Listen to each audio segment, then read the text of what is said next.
Assalamualaikum, the viewer students. A warm welcome to you people to my YouTube channel. I hope you are enjoying your good health. Our today's topic is the same series that before this we have discussed, and today we are going to discuss no. And now we have to understand what is the grammatical position and the grammatical profile of no, because we are using it in different places. But sometimes you are becoming confused when we are seeing it in a particular structure. So then we confuse how this word or this no is used differently. So let's get started. Our today's topic is no. What is no and what is the grammatical profile of no? First of all, the word no. This is no. No means जैसे कि हम जानते हैं कि no का मतलब होते हैं नहीं, नहीं के सेंस में इसको हम यूज़ करते हैं, लेकिन एक्चुअली इसको जब हम यूज़ करते हैं तो इसका यूसेज जो है वो डिफरेंटली हम करते हैं. तो इसी वजह से उसकी जो ड्यूटीज़ है, उसके जो फंक्शंस है वो ज़्यादा हो जाते हैं. और जब इसकी फंक्शन ज़्यादा हो जाते हैं तो इसका मतलब ये कि उसकी मीनिंग भी वसी वो चली जाती है. और जब हम इसको ग्रामेटिकल पॉइंट ऑफ व्यू से देखते हैं तो हम इसको एक ही स्टेटस में नहीं देखते, बल्कि इसको हम बहुत से स्टेटस में देखते हैं, क्योंकि इसका फंक्शन जो है वो एक्सपेंड हो रहा है, इसका फंक्शन जो है एक्सटेंड हो रहा है. तो इसी वजह से हम इसकी मीनिंग जो है एक एक्सटेंडिंग फॉर्म में इसको ढूंढते हैं. तो नो जो है अगर इसका हम ग्रामेटिकल प्रोपाइजेस ढूंढते हैं तो इसको हम एक डिटर्मिनर के तौर पे या एज एन एडजेक्टिव के तौर पे जब यूज़ करते हैं तो इसकी मीनिंग फिर बन जाती है एडजेक्टिव के तौर पे. अगर हम इसको यूज़ करते हैं या डिटर्मिनर के तौर पे हम इसको यूज़ करते हैं, इसको हम डिटर्मिनर भी बोल सकते हैं. डिटर्मिनर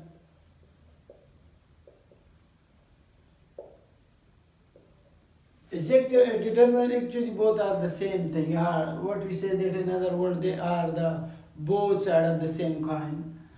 Adjective तो इसका मतलब जो होते हैं नट एनी, इसका सेंस हो जाता है, इसका मीनिंग बन जाते हैं नट एनी, यानी कोई भी नहीं या कोई भी चीज वगैरह वगैरह, यानी कोई नहीं या कोई चीज, यानी कोई भी चीज नहीं या कोई भी पर्सन या वगैरह, कोई भी नथिंग्स एंड नट एनी, कोई भी चीज नहीं. तो इसका डिटर्मिनर एंड एडजेक्टिव के तौर पे नो का मतलब ये बन जाते हैं. जब इसको हम सेंटेंस में यूज करते हैं मिसाल के तौर पर तो इसका मीनिंग बन जाते मतलब कि नो वन, राइट. जब इसको डिटर्मिनर के तौर पे यूज करते हैं, जैसे कि हम इसको यूज करते हैं कि मुश्किल, हार्डली, एनी वगैरह वगैरह के सेंस में हम इसको यूज करते हैं. तो हम लिखेंगे फॉर एग्जांपल कि 50 rupees for this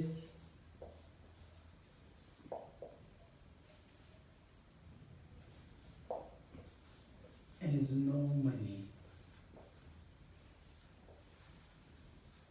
तो यहाँ पे जो है हमने नो का इस्तेमाल किया और नो एक डिटर्मिनर एन एडजेक्टिव के तौर पे यूज हुआ, क्योंकि ये वजाहत कर रहे हैं मनी की, और मनी जो है एक नाउन है और ये जो है एक एडजेक्टिव या डिटर्मिनर है, नो मनी. तो ये क्या है कि नो मोर, कोई नहीं, कोई चीज़ नहीं, या नेट या हार्डली एनी, बमुश्किल, जिसको हम यूज़ करते हैं कि बमुश्किल यानी वेरी लिटिल और हार्डली एनी के सेंस में हम इसको यूज़ करते हैं. तो इसका मतलब कि 50 rupees for this is no money, यानी इसके लिए कोई रकम तो नहीं है, यानी बिल्कुल मामूली है, बहुत थोड़ा सा है, बहुत कम है. इसका तो हम एक इस सेंस में यूज करते हैं जिसको हम बोलते हैं कि फॉर एग्जांपल के हार्डली एनी के सेंस में, यानी बमुश्किल, हार्डली एनी या वेरी लिटिल के सेंस में हम इसको यूज करते हैं, जो कि बहुत कम मकदार में हो, कम तादाद में हो, मकदार में, जिसको हम यूज करते हैं. और इसको दूसरे तौर पे हम यूज़ करते हैं कि फॉर एग्जांपल नो या for example not any possibility के तौर पे. और इसके अलावा जो है अलाउंस के तौर पे, जब अलाउंस का मतलब जब हम किसी चीज़ को करने का जो है इजाज़त नहीं देते। For example, not any possibility or allowance of doing something, किसी चीज़ को करने का जो है इजाज़त नहीं देते, तो इस सेंस में हम इसको यूज़ करते हैं। ये सारे के सारे क्या एडजेक्टिव में यूज़ होते हैं, ये सारे के सारे एडजेक्टिव में स्टेप बाय स्टेप यूज़ करते हैं कि एडजेक्टिव में इसकी मीनिंग कहाँ से कहाँ तक पहुँच जाती है। एक्चुअली चूँकि एक वर्ड है, लेकिन इस वर्ड का जो है उसका जादूगरी क्या है, क्योंकि मुख्तलिफ स्ट्रक्चर में ये मुख्तलिफ सेंस देते हैं। ज़रूरी नहीं कि आपने एक ही सेंस को ढूंढना है, राइट। जब इसको हम किसी पॉसिबिलिटी या अलाउंस के तौर पे जो किसी चीज़ को न करने के ये इम्कानात वगैरह होते हैं, तो हम इसको इस तरीके से यूज़ करते हैं। फॉर एग्जांपल, अगर हम किसी को इजाज़त ना दे, तो अक्सर आपने ये वर्ड बहुत ज़्यादा, ये फ्रेजेस बहुत ज़्यादा देखे हैं अगर जगह जगह पे, जैसे कि हम लिखते हैं नो स्मोकिंग, या इसके अलावा हम कहेंगे नो पार्किंग। ये हम जो है किसी चीज़ की कोई भी पॉसिबिलिटी नहीं है कि नो पार्किंग, यहाँ पे कोई गाड़ी के जो है और रुकवाने नहीं है, पॉसिबिलिटी नहीं है, इसकी इजाज़त नहीं है, नो पार्किंग। या फॉर एग्जांपल हम नो हॉन्किंग, हॉन्किंग वगैरह जो है, जो हारन वगैरह जो बजाते हैं, उसके लिए हम इसको यूज़ करते हैं। तो ये जो है एक का यूजेज जो इसका एक है, ये है कि जिसको हम एक अलाउंस के तौर पे या एक पॉसिबिलिटी के तौर पे, जो कोई भी पॉसिबिलिटी, कोई भी अलाउंस वगैरह ना हो, इसके तौर पे हम इसको यूज़ करते हैं। और सेकेंडली मिसाल के तौर पर अगर हम इसको यूज़ करें कि जैसे कि हमने कहा कि नो वन के सेंस में, नो वन के सेंस में हम इसको यूज़ करते हैं।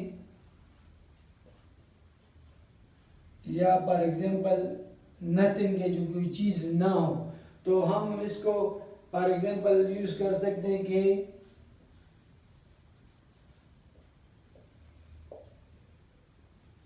There is no water left. तो हमने यहाँ पे फिर यूज़ किया, तो इसका मतलब ये नो वन के सेंस में हमने इसको यूज़ किया। नो वन का मतलब कि नथिंग, कि कोई चीज़ नहीं है, ना होना के काबिल है, यानी नो वन, कुछ भी नहीं है। There is no water left, यानी कोई भी पानी वगैरह जो है वो बचा नहीं, लेकिन देयर इज़ नथिंग, कोई भी चीज़ वहाँ पे मौजूद नहीं है, ख़त्म हुआ है सब कुछ।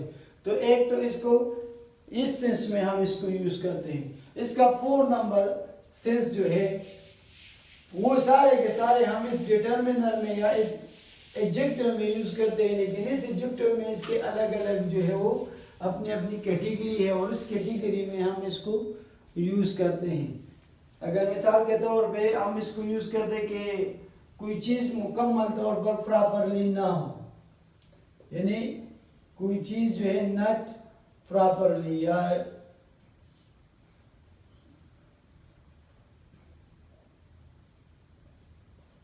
प्रॉपरली, या कोई चीज़ जो है मिसाल के तौर पे फुली ना हो, यानी मुकम्मल तौर पे जो है, या नॉट फुली, या फॉर एग्जांपल नॉट रियली, एक चीज़ जो है मुकम्मल तौर पर या हकीकत में हो ना हो या मौजूद ना हो, तो इस सेंस में भी हम इसको यूज़ करते हैं कि नॉट प्रॉपरली, नॉट फुली और नॉट रियली। इस सेंस में अभी हम इसको यूज़ कर सकते हैं।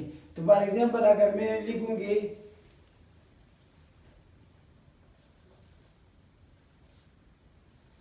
माय फ्रेंड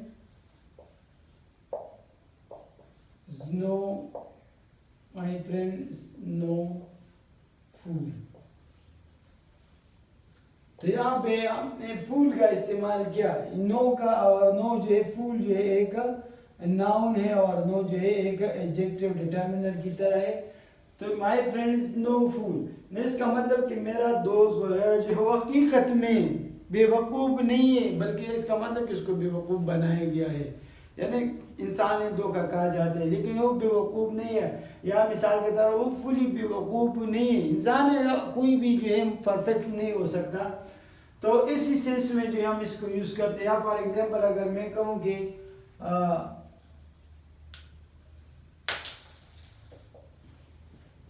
फॉर एग्जांपल अगर मैं कहूँ कि वर्किंग 2 5 to 9, फॉर एग्जांपल के 5 बजे से 9 बजे तक, working 2 5 to 9 every day is no life। ये भी एक सेंटेंस है जो कि इसको जो बिल्कुल रिप्रेजेंट करते हैं।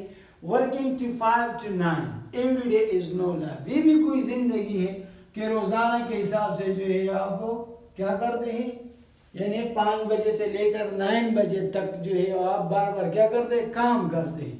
तो ये भी कोई जिंदगी है। तो इसका मतलब ये है कि ये भी कोई हकीकत या मिसाल के ये भी फुली, ये भी प्रॉपरली नहीं, ये भी ना प्रॉपरली कोई ज़िंदगी है। हकीकत में नहीं, कोई ज़िंदगी नहीं है कि आप रोज़ाना बस 4 बजे से मिसाल के तौर पर 5 बजे से लेकर 9 बजे तक, 10 बजे तक, 11 बजे तक आप रोज़ाना के हिसाब से काम करते, तो ये भी कोई ज़िंदगी है। तो यहाँ पे इस सेंस में यूज़ होता है कि इस नॉट रियली, नॉट फुली और फॉर एग्जांपल नॉट प्रॉपरली। तो हम इसको इस सेंस में जो है वो यूज़ करते हैं। इसका एक इस्तेमाल ये भी जो है क्या, ये भी जो है एक डिटर्मिनर के तौर पे इसका इस्तेमाल हम करते हैं। और एक इस्तेमाल हम इसको जो है इसी तरह के करते हैं कि फॉर एग्जांपल 5 नंबर पे इसका एक इस्तेमाल ये भी होता है। फॉर एग्जांपल अगर हम कहें कि नॉट ए, नॉट अ, और इसके अलावा जो क्वाइट अदर देन अ,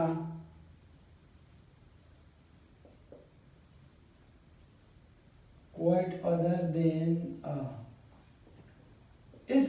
इसका मतलब है कि कोई नहीं, यानी नॉट इतना है, कोई नहीं है। आप मिसाल के तौर पर हम एक मिसाल देते हैं तो अभी समझ आ जाएगी आपको कि for example he is no expert.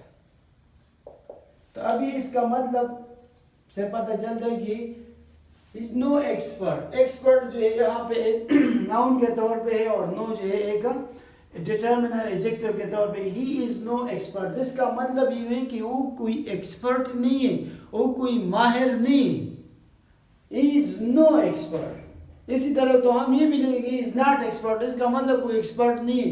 यहाँ पे इसका मतलब है कि ही इज नो एक्सपर्ट, इसका मतलब ये कि वो कोई एक्सपर्ट, कोई माहिर नहीं है। तो इसी वजह से हम इसको कि नॉट आ यानी नहीं, क्वाइट अदर देन आ कि कोई नहीं। इसका मतलब कि ही इज नो एक्सपर्ट, वो इतना या उस अपने फील्ड में कोई एक्सपर्ट नहीं है, वो सिर्फ उस वजह से अपने फील्ड में गया है, लेकिन वो इसमें कोई एक्सपर्ट नहीं है, माहिर नहीं है। सो इसलिए हमने इसको यूज किया he is no expert, right. तो ये जो हमने यूज किया ये सिर्फ और सिर्फ जो था ये नो का इस्तेमाल सिर्फ और सिर्फ डिटर्मिनर के ज़ुमरे में जो आते हैं या एडजेक्टिव के सर्कल में, कैटेगरी में आते हैं, तो हमने इसको यूज किया। अभी हम इसका इस्तेमाल करते हैं एडवर्ब के तौर पे। एडवर्ब के तौर पर हम ये कैसे यूज करेंगे।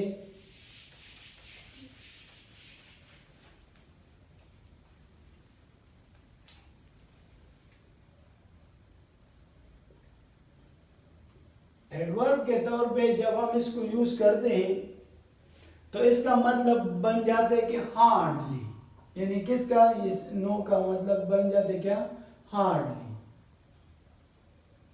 या फॉर एग्जांपल स्कार्सली, जिसका हम जो है उर्दू में बमुश्किल तर्जुमा करते हैं कि बमुश्किल मतलब कि नथिंग, कोई चीज जो है बिल्कुल नहीं हो, स्कार्सली नन हो। हार्डली के सेंस में हम इसकी मीनिंग करते हैं नो का। जब हम इसका स्ट्रक्चर देखते हैं तो फिर हमें इन चीज़ों के बारे में सेंस आ जाएगा कि इसका मतलब तो इससे रिलेटेड बन जाता है। फॉर एग्जांपल अगर मैं कहूँ, और ये इसके अलावा जो है एक निगेशन शो करता है, यानी जितने भी मिसाल के तौर पर to express negation of alternative choice और ऑप्शंस और वर्ड्स वगैरह, अगर हमारे सामने कोई ऑप्शन रखे जाए और फिर इसमें हम इसका निगेशन करें, अगर ये ना हो तो वो या दोनों में हम एक चॉइस करते कि ये या वो वगैरह वगैरह, तो ये एक निगेशन के सेंस में नंबर एक निगेशन के सेंस में यूज होता है। Negation, for example negation of an alternative of a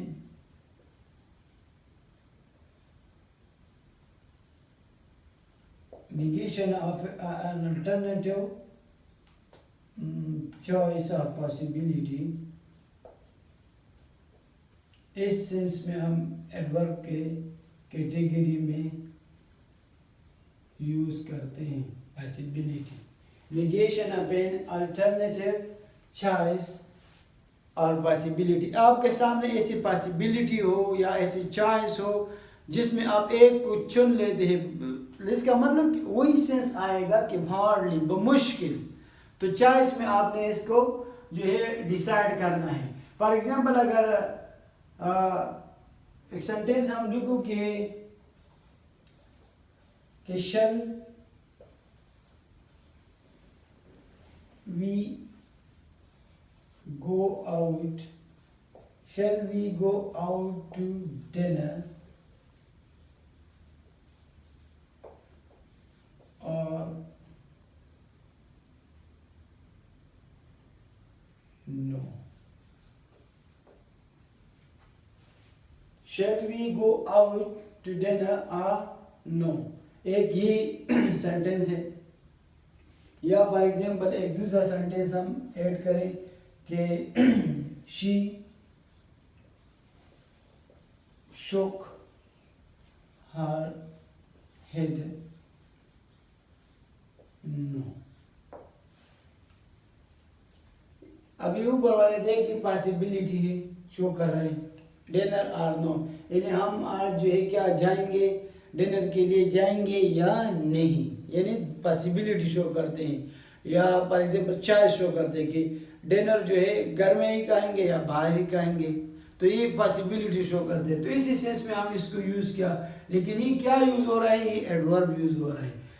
दूसरे में जो है ये देख कि she shook her head no, यानी उसने अपने सर को हिलाया किस चीज़ में, नो के सेंस में कि नो, तो ये भी एक पॉसिबिलिटी शो करता है। ये भी जो है एक चॉइस शो करता है कि मिसाल के तौर पर अगर आपको कोई कहे कि आपने चाय पी ली है तो आप इसको इस तरह सर हिलाए कि नो, या मैंने नहीं पीनी है, तो ये नो जो है एक्चुअली एडवर्ब के जुमरे में यूज हुआ और किस चीज़ को शो करते हैं, निगेशन को शो कर रहे हैं। किस चीज़ की, निगेशन को शो कर रहे हैं। Negation of an alternative choice और पॉसिबिलिटी, तो एक सेंस में ही यहाँ पे ये यूज होता है कि हम इसको इन सेंस में यूज करते हैं जो कि निगेशन, और दूसरा जो है हम इसको डिग्री कंपैरिजन में यूज करते हैं, लेकिन इसका उसके साथ कोई ताल्लुक नहीं है, क्योंकि वो डिग्री ऑफ कंपैरिजन यानी इसके ऊपर कोई असर नहीं पड़ता उस कंपैरिजन का। अगर हम कहें कि डिग्री ऑफ कंपैरिजन में, डिग्री ऑफ कंपैरिजन में हम इसको जो है वो इस्तेमाल करते हैं, लेकिन इसका मतलब ये नहीं कि वो कंपैरिजन जो है वो इसका जब इस नो का इस्तेमाल करते हैं तो इसके ऊपर कोई असर नहीं पड़ता। अगर इसको हम डिग्री ऑफ कंपैरिजन में हम इसको यूज करें, फॉर एग्जांपल अगर मैं कहूँ एक सेंटेंस की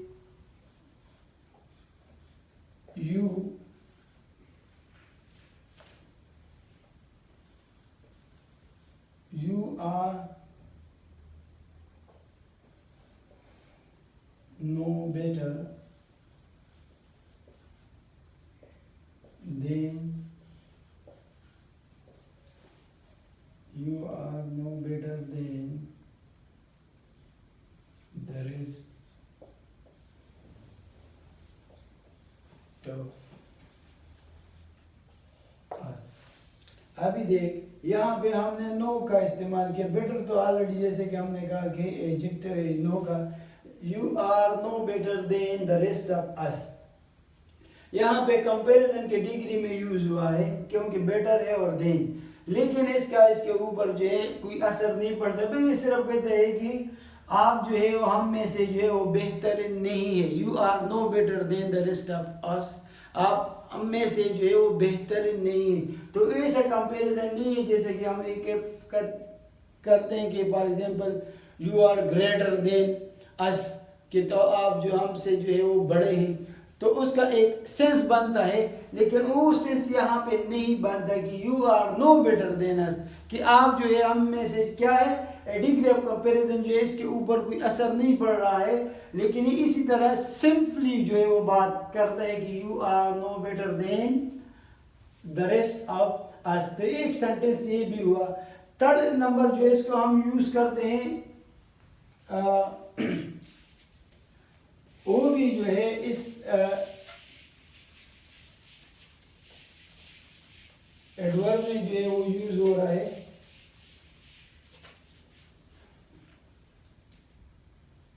फॉर एग्जाम्पल इसका मतलब है कि नट एनी के सेंस में ये आते हैं, नट एनी या नट सो के सेंस में, ये नट सो के सेंस में आते हैं। और ये भी जो है एक निगेशन और रिफ्यूजल के सेंस में आते हैं। निगेशन जो किसी चीज का जो है और रद्द करता है, नहीं मानता है, रिफ्यूजल इनकार वगैरह, या डेनियल रिफ्यूजल के सेंस में जब आते हैं कि नट सो और निगेशन और रिफ्यूजल, इसके सेंस में ये इस्तेमाल होता है। और इसका सेंस भी वही आता है जैसे कि हम मुश्किल या स्कार्सली हार्डली वगैरह के सेंस में आते हैं। लेकिन यहाँ पे जो है ये शो करते हैं निगेशन को, और जब ये निगेशन को शो करते हैं तो इसका मतलब कैसे होगा, जैसे कि मिसाल के तौर पर अगर मैं कहूँ कि नो, अगर मैं कहूँ कि no, for example I am not going, ये एक सेंटेंस बना। अब यहाँ पे देख, यहाँ पे ऑलरेडी नॉट का इस्तेमाल हुआ है, यहाँ पे हमने नो का इस्तेमाल भी किया। लेकिन यहाँ पे क्या है, ये रिफ्यूजल, ये सेंटेंस में जो एक सेंस आता है वो रिफ्यूजल का सेंस आता है। सेंटेंस में रिफ्यूजल का सेंस क्या है कि एक तो ऑलरेडी उसने कहा कि नो, और आई एम नॉट, यहाँ पे एक नॉट यहाँ पे आया, तो ये एक रिफ्यूजल है कि for example I am not going, कि मैं बाहर नहीं जा रहा हूँ। ये एक इनकार के तौर पे यहाँ पे यूज है कि नहीं, आई एम नॉट गोइंग, यानी एक नेगेटिव सेंटेंस के जैसे कि निगेशन में रिफ्यूजल है कि एक नेगेटिव सेंटेंस में इसके साथ आता है और इसके साथ ये जुड़ रहा है और मीनिंग इसकी नेगेटिव सेंस में आती है कि no I am not going, कि इसका मतलब कि नहीं, मैं बाहर नहीं जा रहा हूँ। ठीक है, तो एक इसका सेंस जो है ये इस ऐसे यूज हो रहा है। ये सारे के सारे एडवर्ब के सेंस में यूज हो रहे हैं। एडवर्ब के सेंस में जो किसी चीज का जो है वो इनकार करते हैं, किसी चीज को जो है वो नहीं मान रहे, तो एक इसका एडवर्ब के सेंस में यूज हुआ। अभी इसका इस्तेमाल हम नाउन के तौर पे करते हैं कि नाउन के तौर पे इसका इस्तेमाल कैसे होगा। नाउन, और नाउन अगर हम नो को देखें तो नो के जो है एक फॉर्म आ जाते हैं। फॉर एग्जांपल नो का जमा जब इसका जब प्लूरल बनते हैं तो ये इसके साथ हम एस लगाते हैं या इसके साथ हम ई एस लगाते हैं, ये भी ठीक है और ये वाला भी ठीक है। नो का प्लूरल फॉर्म क्या होगा, नोस, इसके साथ एस लगाएंगे या इसके साथ ई एस लगाएंगे तो ये इसका क्या बन जाएगा, ये इसका प्लूरल फॉर्म बन जाएगा। क्योंकि हम हमेशा नाउन प्रोनाउन और वर्ब को जो है तीनों को जो है हम क्या करते हैं, इसको प्लूरल बनाते हैं, इसको सिंगुलर प्लूरल इन तीनों को बनाते हैं। तो नो का जमा जो है एन ओ एस, ये भी ठीक है, और एन ओ ई एस जो है ये भी ठीक है। तो ये इसके नाउन के तौर पे जो है ये यूज होते हैं नाउन के तौर पर। मिसाल के तौर पर अगर मैं कहूँ कि एक सेंटेंस में लिखूं कि noes and nose are the plural .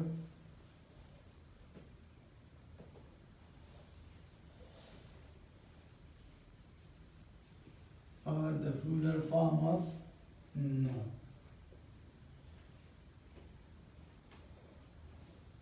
ये एक सेंटेंस है। तो इस सेंटेंस में दोनों का किरदार कैसा रहा? एक नाउन फ्रेज का रहा। ठीक है, noes and nos are the plural form of no, यानी नो के दोनों जो है ये इसके प्लूरल फॉर्म है, ये भी और ये भी जो है इसके प्लूरल फॉर्म है। अगर मैं एक सेंटेंस और लिखूं कि फॉर एग्जांपल के द नोज, दोनों लिख सकता हूं, ये वाला भी और ये वाला भी। The nose raised their hands, for example in the meeting, at the meeting वगैरह वगैरह, यानी किसी ने भी हाथ नहीं उठाया, किसी ने भी, नोज और नोज यानी किसी ने भी जो है हाथ नहीं उठाया। एक तीसरा सेंटेंस आपके साथ शेयर करता हूं। फॉर एग्जांपल अगर मैं कहूं कि देयर आर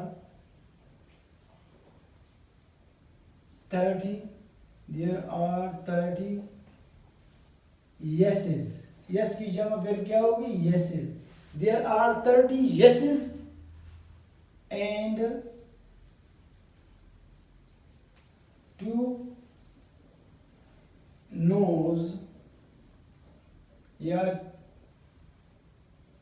2 no's।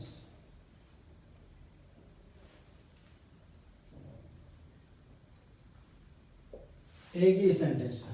तो यहाँ पे जो हमने इसको इस्तेमाल किया तो ये भी एक नाउन के तौर पे, और यहाँ पर भी जो है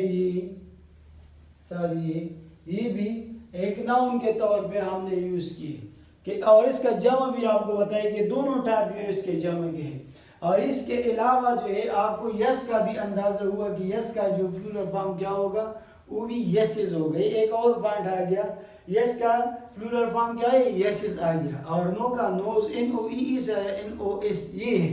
लेकिन इससे एक और बात भी ज़हन में आती है कि नोज अगर नाउन है तो फिर यसेस भी फिर नाउन हो सकता है। नो अगर एडवर्ब है तो फिर यस भी एडवर्ब है। नोज यानी फॉर एग्जांपल आपको नो के एडजेक्टिव यूज करते हैं तो फिर यस भी एडजेक्टिव बन सकता है। तो इसके साथ साथ इसके एंटोनिम भी जाते हैं। अभी इसका जो है इस्तेमाल इस नो का हम एज अ पार्टिकल के तौर पे करते हैं। पार्टिकल आपके लिए एक नया वर्ड होगा, लेकिन मैं आपको ये डिस्क्राइब करता हूं कि पार्टिकल क्या चीज होता है। जैसे कि हम साइंस में पढ़ते तो इसकी तो मीनिंग अलग हो जाती है, लेकिन इसका प्लूरल बन जाएगा पार्टिकल्स। लेकिन हम सिर्फ और सिर्फ ग्रामेटिकल पॉइंट ऑफ व्यू से जो है हम इसको डिस्क्राइब करते हैं। ये नहीं कि हम साइंस और फिजिक्स वगैरह इसमें जाते हैं, हम सिर्फ और सिर्फ जो है लैंग्वेज में आते हैं और लैंग्वेज पॉइंट ऑफ व्यू से, लिंग्विस्टिक पॉइंट ऑफ व्यू से इसको हम देखते हैं कि ग्रामर में इसका रोल क्या है। पार्टिकल एक्चुअली क्या होता है? पार्टिकल जो वो होते हैं जो किसी भी पार्ट ऑफ स्पीच में इसके साथ कोई बिलोंग नहीं कर रहा हो, यानी ये किसी भी पार्ट ऑफ स्पीच से कोई बिलोंग नहीं कर रहा हो। Particle is a word that does not belong to any particular part of speech. किसी भी पार्ट ऑफ स्पीच से इसका कोई ताल्लुक नहीं हो, ये खुद अकेले ही in isolated form it performs duty. Isolated शक्ल में जो है अपना ड्यूटी जो है वो अपना फंक्शन जो है वो निभा रहा हो, यानी इसका कोई भी पार्ट ऑफ स्पीच से ताल्लुक नहीं हो, तो इसको हम बोलते हैं पार्टिकल। जैसे कि साइंस में जो हम बोलते हैं पार्टिकल जो एक जर्रा होता है, इधर उधर घूमता फिरता है, लेकिन एक्चुअली इसी तरह इस लिंग्विस्टिक पॉइंट ऑफ व्यू से यानी ग्रामेटिकल पॉइंट ऑफ व्यू से जब हम इसको स्टडी करते हैं तो पार्टिकल वही सर जो किसी भी पार्ट ऑफ स्पीच का हिस्सा ना हो, किसी भी पार्ट ऑफ स्पीच के साथ उसका ताल्लुक ना हो। तो इसके ऊपर चलो बहस करते हैं। एक जैसे कि हमने बताया कि इसका ताल्लुक किसी भी पार्ट ऑफ स्पीच से नहीं है, तो ये एक नंबर जो है डिसएग्रीमेंट शो करते हैं। किस चीज से क्या? टू शो डिसएग्रीमेंट, यानी किसी चीज के साथ एग्री नहीं होता और डिसएग्रीमेंट को वो शो करता है। डिसएग्रीमेंट यानी किसी चीज के साथ बिल्कुल जो है वो एग्री नहीं होता। फॉर एग्जाम्पल अगर मैं कहूं कि नो यू आर मिस्टेकन, अगर मैं कहूं कि नहीं तुम गलती पर हो, तो अगर यहाँ पे देख ले यू आर मिस्टेकन तुम गलती पे हो, और नो का यहाँ पे सेंस क्या जा रहा है कि सेंस इस नो का सेंस जा रहा है किससे, डिसएग्रीमेंट में, यानी यहाँ पे है कि तुम गलती पर हो। अगर इस नो का मतलब हम ले कि नहीं तुम गलती पर हो, अगर हम कहें कि तुम गलती पर नहीं हो, नहीं, नो का मतलब यहाँ हाँ के सेंस में जा रहा है, हाँ, नो यू आर मिस्टेकन, नहीं तुम गलती पर हो, इसके साथ इस सेंटेंस के साथ डिसएग्री होता है, राइट। कि यहाँ पे कि अगर हम कहें कि यू आर नो मिस्टेकन, तो यहाँ पर हम इसका सेंस फिर अलग हो जाते हैं कि गलती पर नहीं हो। लेकिन अगर यहाँ पे शुरू में हम इसको लगाएं कि नो यू आर मिस्टेकन, तो ये नो जो है इस सेंटेंस के साथ जो है वो डिसएग्री है, इसके साथ बिल्कुल मुवाफिकत नहीं रखता, बिल्कुल अलग जा रहा है, इसके सेंस से अलग जा रहा है। लेकिन नो यू आर मिस्टेकन, नहीं तुम गलती पर हो, यानी इस नो का एक सेंस यस के सेंस में भी जा रहा है कि नो यानी यस यू आर मिस्टेकन, हाँ तुम गलती पर हो, कि नहीं तुम गलती पर हो, तो इसका सेंस ये भी जा रहा है कि, या फॉर एग्जांपल अगर मैं कहूं कि नो यू कैन नॉट या can't do, you can't do it, यानी नहीं तुम इसको नहीं कर सकते हो। तो अभी यहाँ पे जो है और यहाँ पे ऑलरेडी नेगेटिव निगेशन आया और यहाँ पे नो आया, तो इसका मतलब क्या बनता है, no you are can not do it, तुम इसको नहीं कर सकते हो, यानी कि हाँ तुम इसको नहीं कर सकते हो, यानी नहीं, ये नो जो है इस सेंटेंस के साथ क्या होता है, इसके साथ डिसएग्री है। इस सेंटेंस को जैसे कि हमने कहा कि डिसएग्रीमेंट शो करता है, तो इसका मतलब कि ये इस सेंटेंस स्ट्रक्चर के साथ निगेशन शो करता है। और ये क्या है, पार्टिकल। अगर आप अभी देखना तो ये इसको अगर आप देखें तो ये किसी भी पार्ट ऑफ स्पीच का हिस्सा नहीं है यहाँ पे, बल्कि ये एक पार्टिकल है। और जब ये पार्टिकल हो तो ये भी एक क्वेश्चन माइंड में आता है। मिसाल के तौर पर एक ऐसा सेंटेंस एग्जाम में आ जाए या 2-3 आ जाए और वहाँ पे लिखा है कि फॉर एग्जांपल ये नो इस सेंटेंस में क्या है, इसका ग्रामेटिकल प्रोफाइल इस सेंटेंस में, इन कंस्ट्रक्शन में क्या है। तो फिर आप और नीचे मिसाल के तौर पर एडवर्ब दिया हो, एडजेक्टिव दिया हो, दूसरा पार्ट ऑफ स्पीच दिया हो, तो आपने फिर क्या फैसला करना है। ये तो आपके ऊपर डिपेंड करता है कि आपने फैसला क्या करना है। पहले तो हम कहते हैं कि किसी पार्ट ऑफ स्पीच का हिस्सा नहीं है, किसी पार्ट ऑफ स्पीच के साथ इसका कोई ताल्लुक नहीं है, तो फिर पार्टिकल है क्या चीज़। अगर इसी तरह क्वेश्चन आ जाए एग्जाम में तो फिर हम क्या करेंगे कि इनको कौन से खाते में डालेंगे। तो आपने एक पॉइंट याद रखना है, 2 पॉइंट। एक तो इसकी प्लेसमेंट को देखना है कि इसका प्लेसमेंट क्या है, कि वो कौन सी जगह पे यूज हुआ है, नंबर 1।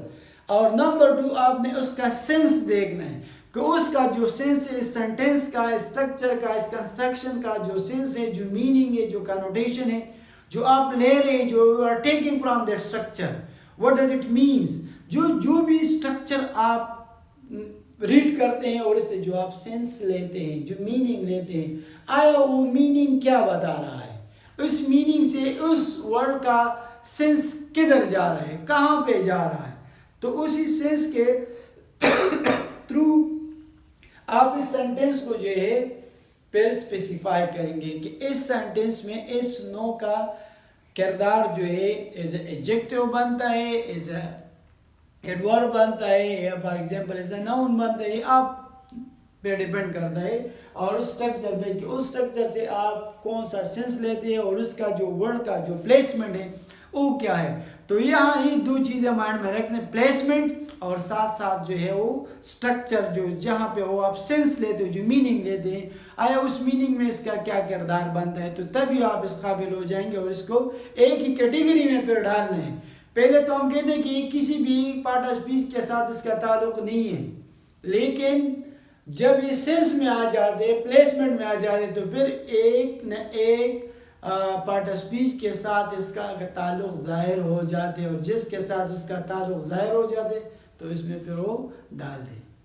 राइट, नेक्स्ट जो है इसको हम यूज करते हैं डिसएग्रीमेंट विद नेगेटिव क्वेश्चन। दूसरे तौर पे जब हम इसको यूज करते हैं तो इसका जो डिसएग्रीमेंट है वो नेगेटिव क्वेश्चन के साथ इसका डिसएग्रीमेंट है। डिसएग्रीमेंट जो है वो नेगेटिव क्वेश्चन के साथ। नेगेटिव क्वेश्चन क्या होता है?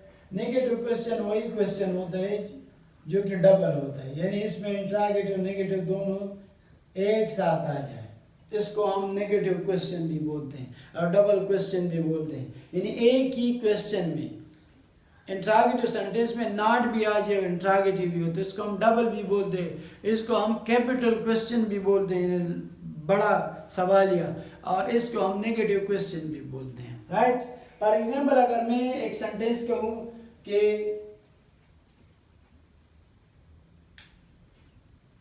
फॉर एग्जांपल कि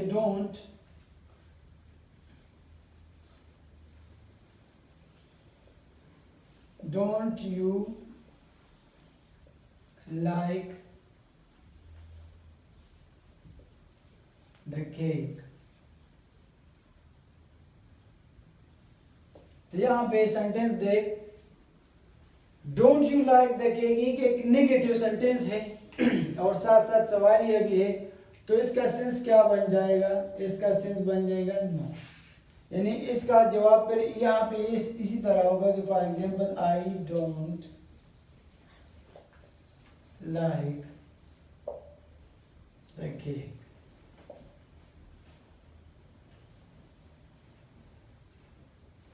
no I don't like the cake। अभी देख, तो यहाँ पे क्या आया? फिर ये आया नो और नो, और यहाँ पे फिर सेंटेंस हमने जैसे कि बोला कि नेगेटिव क्वेश्चन में, ये नेगेटिव क्वेश्चन है कि don't you like the cake, यानी तुम केक को नहीं पसंद करते हो, कि नो। तो यहाँ कि no I don't like the cake, कि नहीं मैं केक को पसंद नहीं करता, या केक को वगैरह अगर मैं कहूँ कि I don't like to eat the cake वगैरह, केक खाना नहीं पसंद करता, तो नो का जो है इसके साथ जो है डिसएग्रीमेंट जो है नेगेटिव के साथ, नेगेटिव क्वेश्चन के साथ डिसएग्रीमेंट जो है वो इसका शो हो रहा है। तो यहाँ पे हमने नो की यूज किया, क्या ये पार्टिकल के तौर पर हम यूज करते हैं, लेकिन सेंस जब हम इससे लेंगे तो सेंस डिपेंड करता है और प्लेसमेंट डिपेंड करता है कि कहाँ पे ये बात जा रही है। तो ये सारे के सारे पार्टिकल में, और यही मिसाल के तौर पर कभी जो है ये एडजेक्टिव की शक्ल में जाएगा और कभी जो है एक एडवर्ब की शक्ल में जाएगा।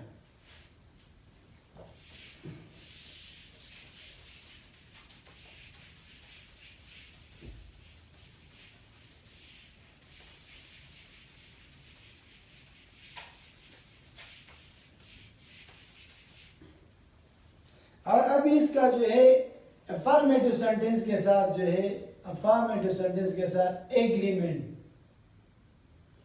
एग्रीमेंट शो होता है, एग्रीमेंट विद अफर्मेटिव।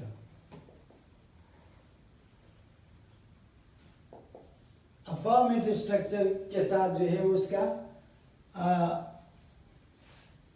एग्रीमेंट होता है कि किस तरह अफर्मेटिव यानी पॉजिटिव सेंटेंस के साथ किस तरह हम इसको, इसका एग्रीमेंट होता है, कैसे हम इसको जो है उसके साथ लिखते हैं। तो मिसाल के तौर पर अगर मैं कहूं कि नो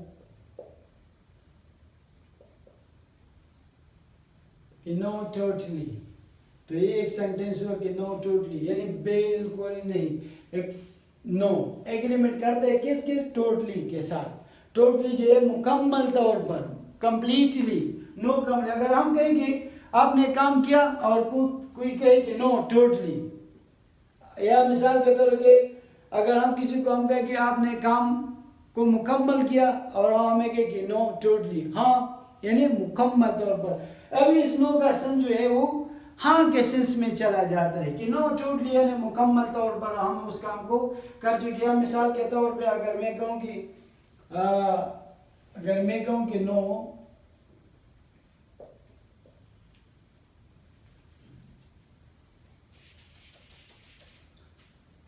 नो फॉर एग्जाम्पल या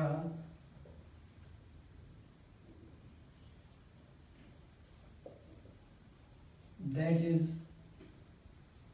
एग्जैक्टली राइट। फॉर एग्जाम्पल आप और तरह के भी सेंटेंस बना सकते हैं, नो या दैट इज एग्जैक्टली राइट। अभी यहाँ पे हमने यूज किया नो या दैट इज एग्जैक्टली नहीं है बिल्कुल ठीक है। तो यहाँ पे हम क्या है इसके साथ जब अफर्मेटिव सेंटेंस के साथ ही एग्री करता है तो इसका मतलब क्या कि नो का सेंस यस में जा रहा है। जैसे कि इससे पहले हमने कहा कि नेगेटिव सेंटेंस के साथ जब ये एग्री होता है तो फिर इसका सेंस भी जो है क्या इसके पॉजिटिव सेंस में इसी तरह जा रहा है। या अगर हम कहें कि इसका सेंस जो है नेगेटिव सेंटेंस है तो फिर इसका सेंस नेगेटिव में जाते हैं। तो आपने सिर्फ और सिर्फ ये देखना है, स्ट्रक्चर के ऊपर डिपेंड करना है कि ऐसी चीज़ों को जो है हम कहते हैं पार्टिकल, यानी ये नो जो है ये पार्टिकल के तौर पर भी यूज़ आया। और हमने पार्टिकल की जो है वो तारीफ आप होगी कि पार्टिकल क्या होता है, जिसका किसी भी पार्ट ऑफ स्पीच से कोई भी पार्ट ऑफ स्पीच से इसका कोई ताल्लुक ना हो। लेकिन एक बात फिर माइंड में आती है कि अगर ये इसका किसी पार्ट ऑफ स्पीच से ताल्लुक ना हो तो कैसे फिर हमें से पता चल जाता है कि ये जो है एक पार्ट ऑफ स्पीच है, एक स्ट्रक्चर में आ जाए। तो वो हमने सेंस के तौर पे करना है और साथ साथ उसका प्लेसमेंट जो है, क्योंकि इसका प्लेसमेंट भी चेंज होता है, ज़रूरी नहीं कि एक ही जगह पर ये आ जाए। और फिर अगर वही एक ही जगह पर मिसाल के तौर पर सेंटेंस में वही शुरू में आया, लेकिन फिर आपने देखना है सेंस, क्योंकि सेंस कहाँ पे जा रहे हैं। सेंस अगर ब्रॉडली जा रहे हैं वर्ब की वजाहत कर रहे हैं, एडवर्ब की कर रहे हैं, एडजेक्टिव की तरह है या किसी और पार्ट ऑफ स्पीच का कर रहे हैं तो आपने समझा कि एडवर्ब है। अगर इसी तरह किसी नाउन प्रोनाउन का कर रहे हो तो एडजेक्टिव है, अगर नाउन के तौर पे आया तो नाउन होगा। तो इस तरीके से आपने इसको समझना है और समझने की फिर आपने कोशिश करना है इन दो तरीकों से, प्लेसमेंट से और इसके साथ साथ जो है उसकी मीनिंग से आपने इसका अंदाज़ा लगाना है। उम्मीद करता हूँ कि वीडियो आपको बहुत पसंद है। ज़ाहिर तो ये जो है बड़ा सिंपल लगता है लेकिन इसका इस्तेमाल कॉम्प्लिकेटेड है, इसको बार बार प्रैक्टिस करें। Thank you.